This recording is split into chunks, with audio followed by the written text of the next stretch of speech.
Hi, I'm Rob, and in this Gems of War video, I'm going to take a look into Soulforge and tell you what is good and bad in there, and also take a look at his weekly event troop, the Stingbat, show you the team I'm going to use for Raid Boss this week, and also a good team, hopefully, for the Underspire. But let's start off with this Stingbat.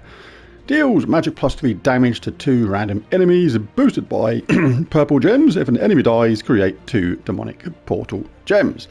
So basic damage with a boost, if they die, demonic portal gems can have a summon. Also explodes a purple gem at the start of battle, which is useful for giving it a head start in mana. So not entirely hideous, but not amazing either, but it's alright. About 5 out of 10 for you, Mr. Stingbat. Anyway, 2 astronauts were aboard the spacecraft Nostromo, and one said, "We don't have any milk." The other one said, "In space, no one can... Here, use cream." Do you see? No one can hear use cream. Oh my god. Right after this Soulforge we go. Let's take a look at the weapons first. Right. I'm not going to go over all the ones that are here all the time. They're like the ones like Shattered Blade, Broken Guard, Dawnbringer, etc. They're in my Soulforge extra video.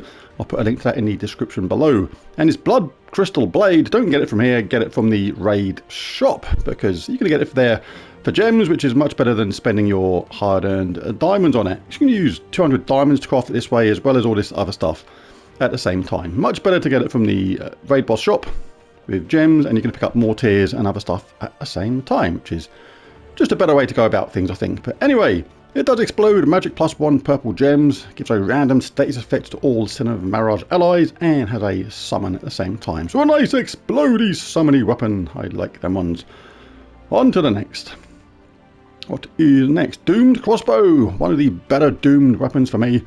Deals magic +3 damage to all enemies with a +1 per tempering level boost. Transforms blue gems to doom skulls, and if the enemy has a doom, create 5 more. Gain 3 mana for each red enemy. So very effective against red enemies with that return of that mana from that, but also just look out for those blue gems to doom skulls. If you get a 4 match on that, you can do plenty of damage, do hideous amounts of skulls as well, and the enemy doing even more damage, and then have a chance to do it again, because those doom skulls will explode, collecting mana at the same time. Really, really good weapon. Very much worth crafting indeed. Jack-o'-lantern is kind of better than what you think it is. You look at it and you think it sounds just alright. Inflict 1 to 4 status effects on an enemy and explode 4 gems of their colour. So guaranteed mana and guaranteed status effects as well. So you get some mana back, you get some charge, and maybe inflict something hideous upon the enemy. Because if it's terror or death mark, then that can really mess them up or just die straight away. Very good indeed. Scything McScytheface. Choose a colour and explode 4 gems of that colour, then deal magic +1 damage to all enemies of that colour. So really effective against enemies that have got all the same colour in their team. But yeah, can be good for that. It's not one I've used a lot, but it's alright. Yeah, damage to all effectively if everyone's using the same colour, as well as some mana back from those exploding gems. Sickle of Sin. Deal magic-based damage to an enemy boosted by Sin of Mirage allies, then create a mix of 6 red and purple gems for each Sin of Mirage ally. So uses blue and green, creates red and purple, so make sure you've got at least a couple of Sin of Mirage allies in your team that use red and or purple to make the most of all that lovely mana. Because with a full team of them, that is going to be a lot of mana most of the time. It can backfire now and again, but doesn't that often. Scythe of Sin, remove all red gems with no effect, just take them off the board. Really effective against Sin of Mirage enemies or teams, because red is the colour they like the most.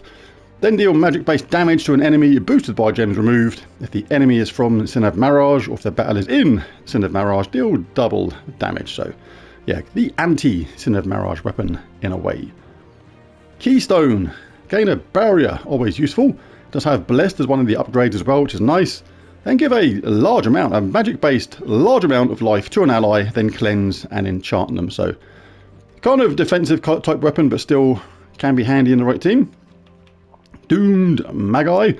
create 4 brown gems plus 1 gem per tempering level. So that could be really effective when powered right up. Then give magic plus 1 armor to all purple allies. If the enemy hits a doom, eliminate all armor from a random enemy.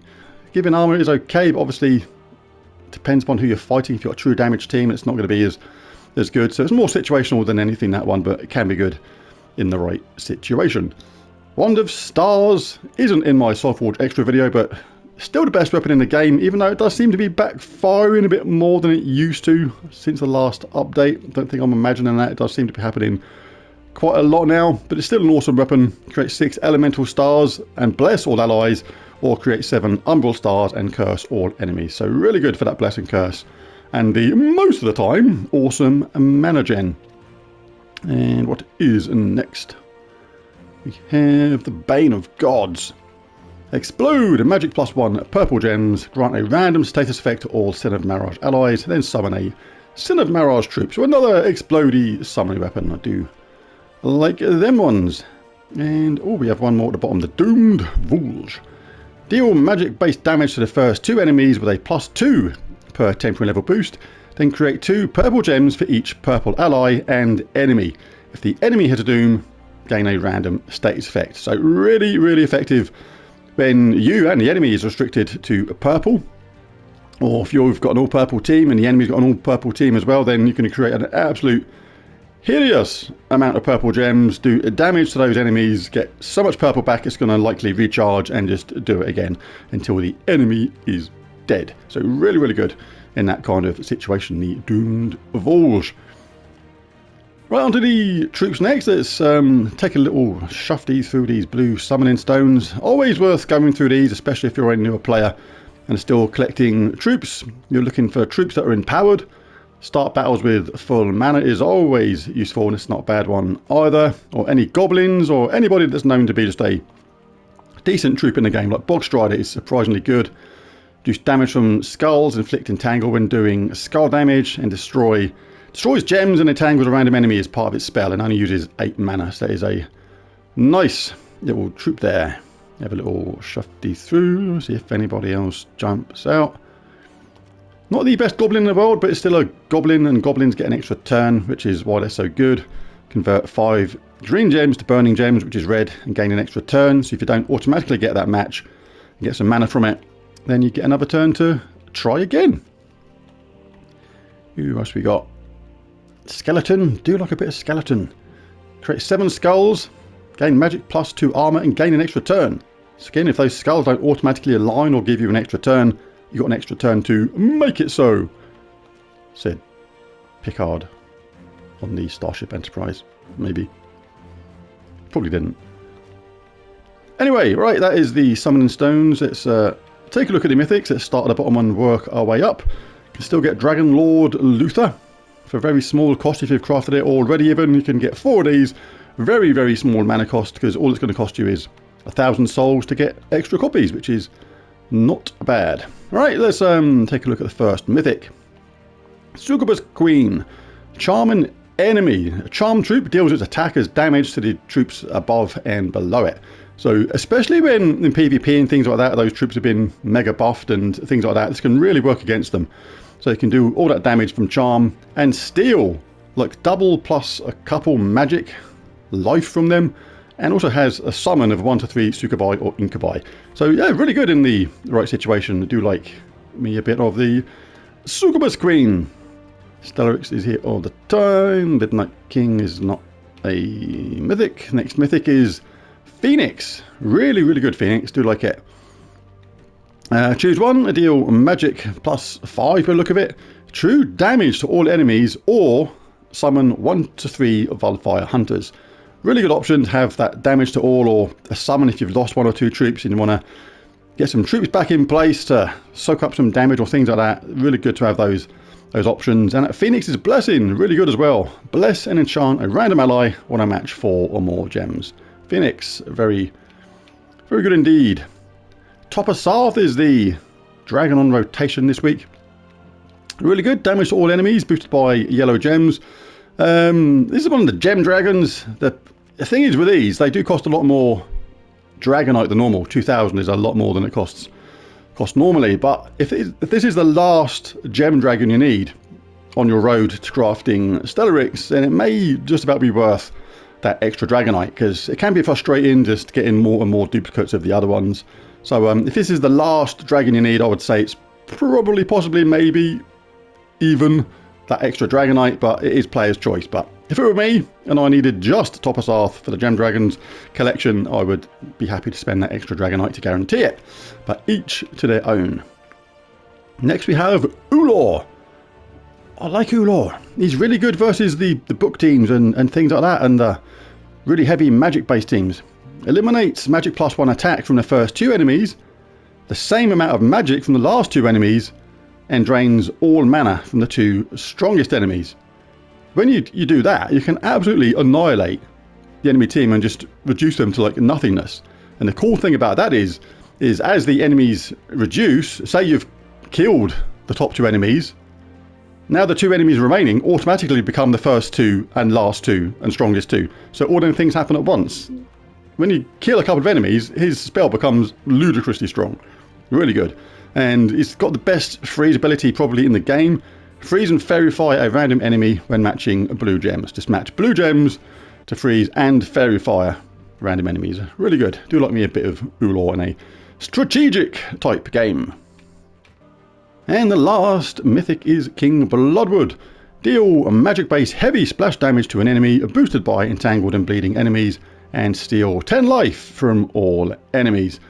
Not my favourite mythic, it's alright, nothing special though, but it does have that bottom trait there, that third one, entangle and inflict bleed on a random enemy when matching 4 or more gems, which can help out the strength of its spell. But yeah, don't use it a lot, hardly use it at all to be honest. They're just simply better troops doing a similar kind of thing. Right, let's quickly go over the legendaries. We have Krampus. Deal magic based damage to an enemy and submerge them, or devour them, or transform them into a daemon and knock them to the back. Okie dokie. We have the Midnight King and the Queen. I've got the set of the Midnight King and Queen here. Inflict terror on the 2 weakest enemies, then deal magic based damage boosted by mystic allies and summon a midnight troop. It's alright, nothing too special though, but if you get lucky with terror, then it can actually make enemies run away from the battle. The Midnight Queen. Convert all red gems to purple and convert all blue to Doomskulls and inflict terror on the strongest enemy, and inflict terror on a random enemy when matching 4 or more gems. Kind of works pretty well for her spell, because you're typically looking out for 4 matches when you convert all red to purple or blue to Doomskulls. So yeah, she's not bad at all. Right, and there's another one somewhere, another legendary. Up here somewhere, where is it? Ah, Shegra. Shegra! Still really, really good. Love me a bit of Shegra. Create 7 red gems, then convert all red gems to skulls. The cool thing about that spell is, if you can see already, that there's a red in between some skulls, and it's automatically going to make a 4 match, then Shegra can't miss, so to speak, because even if those red gems overlap other red gems, you're still going to get that 4 match and auto skulls and do insane damage, providing your top troop is not entangled. And burn a random enemy when matching red gems is pretty cool, as well as deal double skull damage versus burning enemies. Yeah, do like Shegra. But who gets my mythic of the week? It's not going to be King Bloodwood. Ulor is really good, but quite situational. Phoenix and Succubus Queen. Oh, this is kind of a tricky one, to be honest. Succubus Queen is not bad. That charm is good. I always think, okay, if all these 4 mythics were about to be removed from the game, and I could only save 1, who would it be? The thing is with this, is there are other troops that do a similar thing, and charm can become ineffective, or totally ineffective, if there's like a single enemy left, or they get separated and things like that. So it probably wouldn't be her either. It's really between Phoenix and Ulor. Now do like this. Do like the true damage with the summon option. The Blessed Enchant is handy too, but you can get that from Wand of Stars. And there is plenty of other true damage options. So because there's nobody quite like Ulor in the game that does his spell just as well as he does, and has got that awesome freeze and fairy fire as well, I am going to give my mythic of the week to Ulor. Won't be everyone's cup of tea, because it's a different kind of troops, where you play in a different kind of way for a certain situation, but I really like it. So Ulor, my mythic of the week. Now on to the raid boss team. Now you must use the event captain, the Bane of Valor, in your team. Has ×2 magic and ×2 score, so really important to include that, and we get that from the shop. We can also pick up a really cool weapon at the same time. At tier 1 we get the potion of enchantment as well, really useful. Enchant all allies at the start of battle for this event only, and you pick up some more kingdom troops and stuff at the same time. Tier 2 is where you pick up the Bane of Valor. You must use this in your team to get those bonuses. Does damage to an enemy, and if they're a boss, deal 3 to 5 times damage based on your ascensions. If the enemy dies, convert 1 gem of their mana colour to a demonic portal gem. There's a Godslayer as well, of course, deals 3 to 5 times skull damage versus bosses based on your ascensions. But we're not too worried about that, so if you can't afford that trait, don't worry about it. The first two are probably more important because we can kill the boss with its spell anyway. And with that potion of enchantment we get at tier 1, it's guaranteed to get there within a few rounds anyway, so all is good. At tier 3, really good to pick up this Blood Crystal Blade, exploding magic +1 purple gems, given a random status effect to all Sin of Mirage allies, then summons a Sin of Mirage troop. Really nice summoning explodey weapon. Do like that. Now there's 2 ways to get your Bane of Valor to mythic level to get that maximum damage, and it's either to buy a lot of tiers by picking up more and more of the Bane of Valor and then getting it to mythic that way. But if you can spare 2 orbs of ascension, you just buy tier 2. You can get tier 3 anyway, but tier 2 is where you pick it up and you go and ascend it twice using those orbs of ascension to get it to mythic level that way. Right, so we've got a Bane of Valor, but who else are we going to use in the team? Well, I'm going to go for a Sickle of Sin and 2 times a Stingbat. This Stingbat is the Glory Troop, the one that's in the Glory Shop at the beginning. So it's really easy to get, and to get 2 of them is fairly straightforward as well. You just go to the shop. First of all, you're going to get it to a mythic level by getting the required amounts. It's 41 at first. I've done that already. And then once you've ascended that, you've got it to mythic level, you go back into the shop and buy another 1 for 300 glory, and therefore you have an extra copy, which is how now I can use 2 of these in this team. Right, let's go back in there. 3 times nicer for this to boost up the damage of your team. So the cool thing about this team is the Stingbat does damage to 2 random enemies boosted by purple gems. If they die, create 2 demonic portal gems. And the Sickle of Sin, remember this uses red and purple, deals damage to an enemy boosted by Sin of Mirage allies, then create a mix of 6 red and purple gems for each Sin of Mirage ally. So we're going to be in Doomsayer to be a Sickle of Sin, a Sin of Mirage ally, so that is a maximum amount.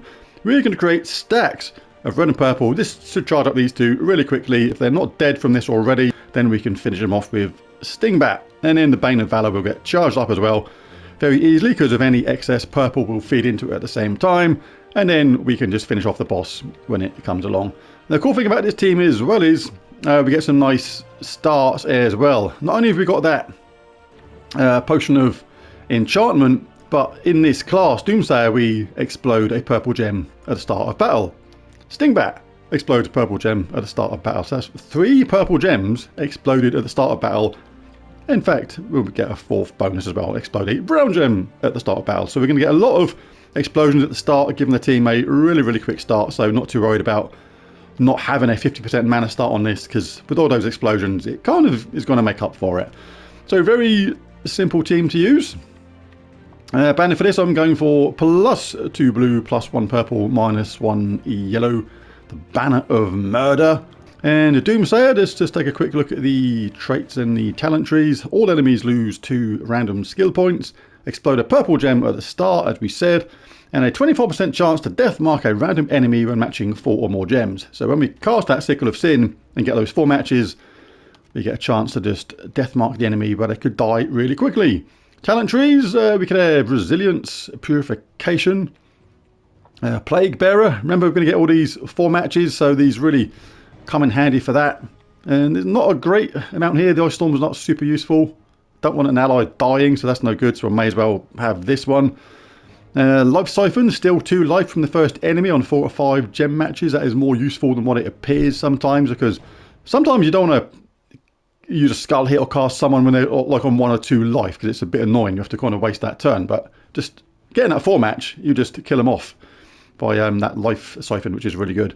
And Swift Curse, death mark a random enemy at the start of battle, can be handy too. And Chaos Wave, we may as well have this one because these other two are kind of no good for this team. That is the best of what is there. Right, so let's jump in and have a battle or 6 or however many ends up. I don't know. Forest Gremlin. We'll get them explosions at the start. There you go, look, we've got a nice head start on our mana there. And what we got here? Choices, choices, choices. Let us get some blue. There we go. They're dead. And they just died. So the early stages will be fairly straightforward. Let's go on to the next one. I'm not mentioning nothing about how chilly her bits should be, or probably are. May as well get that because it's there. We don't want that bird to flap off. Let's create some mana while doing loads of damage. There we go. Our sting batters up. Shadow Streak. Shriek. Whatever it was. Sorts them out really quickly. That potion of enchantment. With the explosions at the start. Things happen nice and fast for this team. There we go. Someone's dead already. Let's do that damage. May as well do it on someone else just in case they die of the death mark. And the batters up. And stings them out of it. While shrieking, I would imagine. Right, let's jump. Let's do this last battle, then we'll jump forward a bit when things get a little bit more tricky. Because just showing the basic way this works at the beginning. So you can do that at the beginning if you want. Why not? Just finish them off. Well, this is going to be the end anyway, because that's an extra turn, and that is that. The weapon would have been up the next round. Well, I've just jumped forward to when Phase Sitharask starts appearing. I'm just going to show a couple of other ways you can go about using a team for this raid boss event as well. If you've got Eclipsos, that is a good one to chuck in place of the first Stingbat. Does huge amount of damage to all and uses purple. So when we cast that Sickle of Sin, all that purple will feed into Eclipsos. If you don't have that, you could even go with the Scourge of Honor. The Sickle of Sin generates lots of red as well, remember, so we can use the Scourge of Honor doing true damage to all enemies. Now, wipe out the entire enemies really easily for the first bunch of battles. Another really good troop to bring into this, can't say when it's the ideal time to bring it in, because it would depend upon your magic level and how much damage you do, but certainly it will be helpful if you're a newer player to the game and your Stingbats, for example, don't do a lot of damage because it's magic +3, and if you're new, that damage will be low. But Despond, around about now, might be really useful for you because it deals damage to an enemy equal to their attack, then deal the same damage to all enemies above them, and has a summon at the same time, and drains 3 mana from a random enemy when matching 4 or more gems, and explodes a blue gem at the start. But it's that attack which could be really useful. Because at a stage like now, you'd always cast this on the bottom troop to make sure you effectively get damage to all. And in a case like this, Phase Sitharask is now doing 23 attack. So if you're a new player and you're not doing a lot of damage, this is a really good troop to bring into the game and in place of that first Stingbat to make sure you get damage to all effectively at a higher damage rate than what you could ordinarily imagine. Or not imagine, or ordinarily do. I'll get it right in a minute. But we'll roll with this for now. We'll see how this team does. Let's get that just because we can, and it generated an extra turn, which is rather handy. Might as well cast this first, see if we get an extra turn. We didn't. That's a tad unfortunate. But 2 casts of the Stingbat are going to finish them off anyway. I mean, that thing I was just saying about Despond might actually work better for me later on, even if you've got a high magic level. When the enemy gets more and more powerful, just keep an eye on that attack, because it will keep on going up. And there become a point where basically it could be worth changing over to that for even high level players, depending upon how far you go.